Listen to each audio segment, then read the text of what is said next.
Good evening. Welcome to the second part of the Mr. Jurgensen show. This segment will actually be relative to the material we'll be discussing in world history, early world history.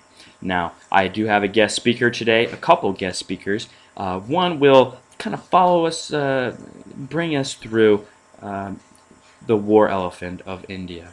Now, our next chapter is chapter 17, Buddhism and the unification of India. Our guest speaker, who is a scholar and a leader in elephant warfare, will be kind of giving us a little glimpse of what the war elephant looked like, how it was used, and even how we look at it today in contemporary movies. So I will lead it into our new guest speaker, and I hope you enjoy.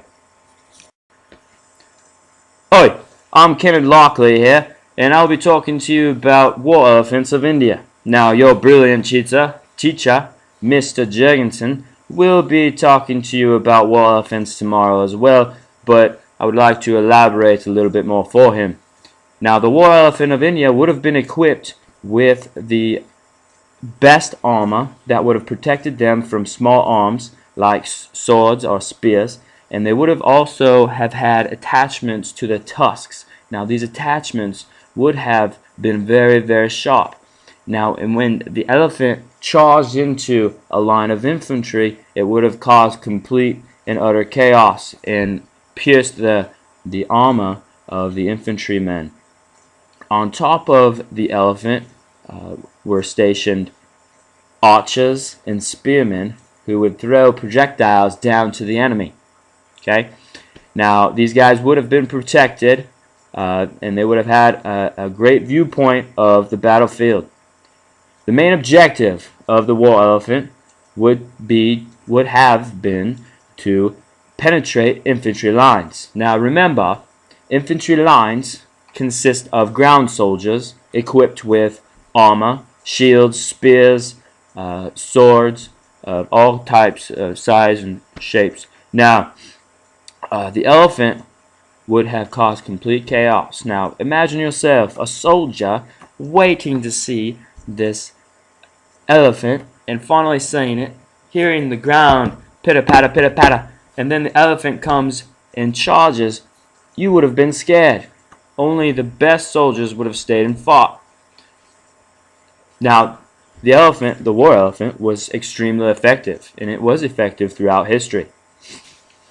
One line of infantry it would have came up against is a phalanx. Now, this is a term used for an infantry line. Okay. Now, these guys we'll talk more about. Actually, Mr. Jurgensen will talk more about when he gets into ancient Greek and Roman warfare, especially with Alexander the Great.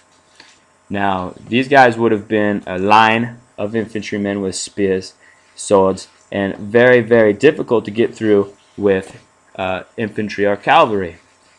War elephants were used effectively to penetrate these lines and defeat the enemy.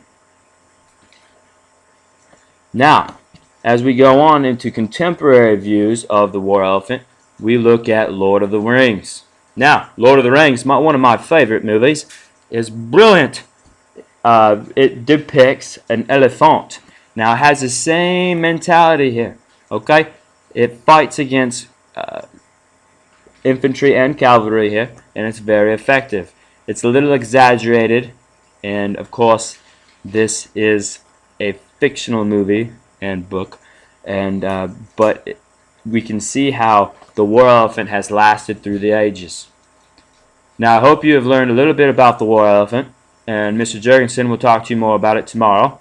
And I'd like to thank Mr. Jurgensen for having me on the show tonight, and I hope you all have fun, and I hope I am invited again. Thank you. Oh, hello. Thank you, Kenneth Larkley. I really do appreciate you coming on the show this week, and I'm sure the kids learned a lot. Just between you and me, I'm not sure if he knows if he is from Australia, from England, or from the United States. His accent's a little weird, but that's okay. Anyways, to elaborate a little further on the reaction of in this viewpoint, a dog's perspective of when she sees a war elephant for the first time. Now this might get a little scary, but it's a complete reaction to a picture, just a picture of a war elephant.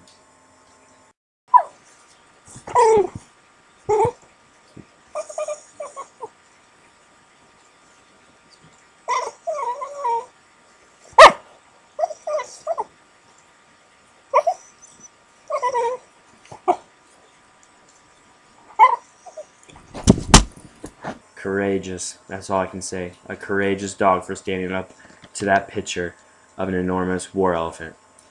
But the reaction would have been the same if you would have been a soldier, standing just with light armor, maybe a spear and a sword, watching this elephant come at you. Boom, boom, boom, boom, boom. Now, this elephant would have been equipped with these huge tusks, sharp tusks, arrows flying at you from the guys above. Now you would have reacted the same way. In order to get more of a historic perspective from a survivor of a war elephant, I now turn to Sir Berkeley. Ah! That was my immediate reaction, Mr. Jurgensen. I was so scared. I couldn't help it. Those elephants are so big, and they have sharp tusks, and they're so loud and intimidating. I, I, I was just so scared. Wow, Sir Berkeley, that is an amazing story, and I appreciate it so much that you came on the show and you told us what happened, your experience. It's just invaluable. But now I hope everyone realizes how effective and how scary the war elephant really was. Now, the war elephant was used throughout history. When we talk about ancient Rome, we'll talk about Hannibal and his attempted use of the war elephant. Unfortunately, only a few make it through the mountains. But we'll talk more about that at a later time. But I hope you enjoyed Mr. Jurgensen's show, episode 2. And I will look for you all tomorrow. And if you can, tell me, this is the key question, this is the bonus question for all of you that view the show tonight. Now, the question is, who is the ruler that uses Buddhism to unify India? He's in your books. Check it out. Find the answer. Bring that answer to class tomorrow, and you may get an extra credit question. Have a nice adventure finding that question, the answer to that question. Good night.